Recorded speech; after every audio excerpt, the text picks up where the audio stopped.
Nitwa Nshimirimana Pelagie nsanzwe nkora ibintu vya secretariat publique nyene aha mu Nsanzwe turasohora amafoto nk'umuntu aje kwifotoza akeneye nk'amafoto y'igihagararo canke arya yo kuja kuri karangamuntu na passport vyose. Je narumvishije yuko paye ikintu bita paye je nta nico narinzi numva yuko bazoza kugirisha amakonkuru nk'umuntu yafise nk'umugambi ko bomushigikira hama ndagenda mu bandi ndavuga umugambi wanje fise ndavuga yuko nkora ibintu vyo gufotora impapuro gusa ariko nagomba no kwongezamwo n'utundi tuntu mbona umenga arico vyomfasha kandi abantu bakunda kubimbaza.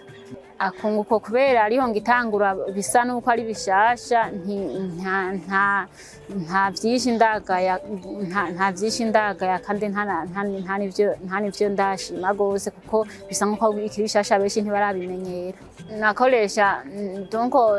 Nakoresha umunyezamu gusa hamwe n'uwo muhira nyene asanzwe ari abana kuko sinoza ku mashini nguma ngwana n'umwana. Ubu naho mfise usohora birya vy'ama invitation na birya vy'amafoto nababwiye n'umunyezamu nyene n'uwo nyene wo muhira waragize neza cane ahubwo bandanye mfata mu mugongo n'abandi kuko abajene hanzwe turi benshi.